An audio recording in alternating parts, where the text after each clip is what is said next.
มาตาคุณนางกำยังบ่แล้วก้อยฟังเนื้อแก้วมิ่งมีควันหน้าตา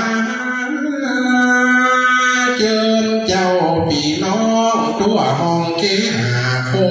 งเขียนลานนาเมืองไทยตัวหน้าข้าคิดแต่งชิงเรียบเรียงต่อทายังคุณมันดาเมไทยข้างก่อนหนล้างข้าได้สักไซจากพระแม่เจ้ามันดาแลกแม่มีต้องแม่ต้องตุกงาคาสป้าพญามีมากูดันอีอ่อนหิวหวยล่วงรวยจูทานเบื่อโพจานังข้ามือเถิงมีเข้าของเงินทองใจซื้อแม่กินบ่ได้เนื้อนายมีแต่นั่งกึดเอาเป็นกับดังข้าเจ้าเล่นไงแม่แห่งในเสียงปวดลงแข้งขาหน้าตามุนเมียงจะนั่งยืนนอนอยากนั่งอยากแต่กินลายนายแม่ก็กลับมาแสนที่อันลังคารเมื่อนานแต่ตั้งในเวลาการแม่ทรมานอุ้มดองแห่งเจ้า9 เดือน10 เดือนทนมองโศกเศร้าจนถึงเวลาลูกพอดมาเป็นต้นอย่าเป็นคนพร้อมฟังแม่หักหอดเสียงหิวแหงยามเจ็บปวดต้องแม่กล่อมใจแข็งเอาใจแ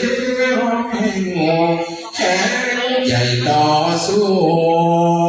เป็นกับมาตายเนื้อในจุกคู่บ่มีต่างใดอีกแล้วบุญแม่บ่ได้ไก่กากะแก้วเกิดพ้นลูกแก้วเลยมาเฮียไหลให้ย้อยน่วงห้อยวัดทานเปียจุ่มกะยาโจนพอหมดเสียงปลายยังบ่แนมมดลมเลียดเกี้ยงสนุกลืมชิงบนอยู่หมอได้ทักมาสายุกยากินลูกแม่หูซื้อขึ้นในดีมาถ้านอมลุงฮักเหมือนแก้วแก่นตากลัวมีพญามาดันถูกต้องกันตาวันแรงอาบน้ำเข้าป้อนแล้วพวกปันดีหอตุ้มกันตาวันแรงเมื่อมาสรุมแม่ก่อปุ่มจากตัวยุ่งเหียนหินโคใจดูตาจิตเจ็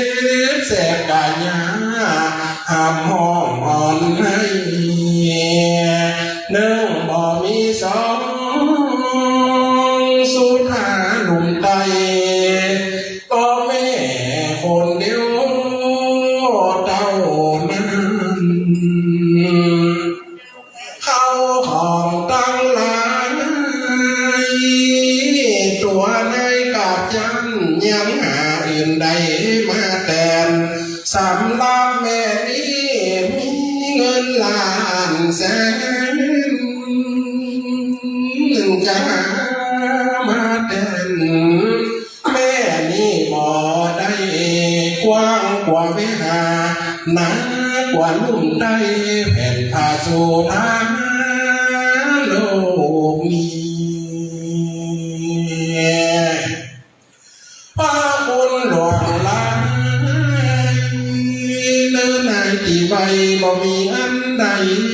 เปลี่ยนไว้โอ้ยน้อมาตา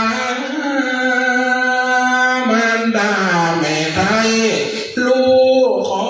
กราบไหว้บูชาประนมสิทธินิโยกายเก้าเกศาลูกขอสุมา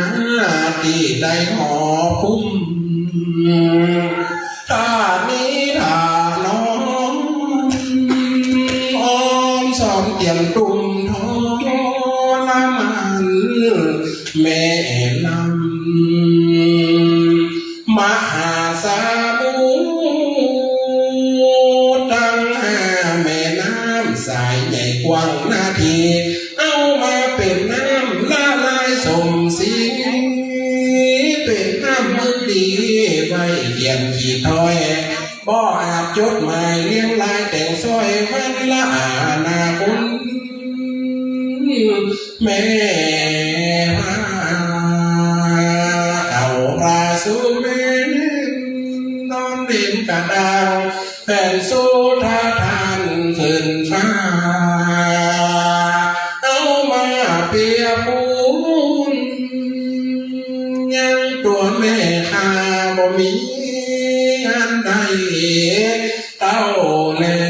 วเวลอโบตาไว้สาก่อนแล้วยามลูกเขาหลับนอนเสียงบุญแม่แล้วลูกแก้วสามอนจะก่อนแลจนไปหาไหนได้กว้างกว่าวิหารากว่าลุ่มใต้แผ่นพระสุธาโลกนี้แม่นเอาตัวตรงโกนหัวบวชลีตากิเลสเสียงจำทนของกาสวัสดิ์ภาคเพียงตัวตรงเต็มกาน้ำนมประโยชน์เดียวเต้าอันเพื่อประพฤติธรรมต่อไปจันจันขององค์ผู้ตั้งทันไทยองค์ศาสดาตัดมาสั่งไว้เธอจำชื่อใดยิ่งใจเธอได้ลำพินคิดต่อติดตามได้ฟังกำแม่สอนสั่งกำแม่มาถึง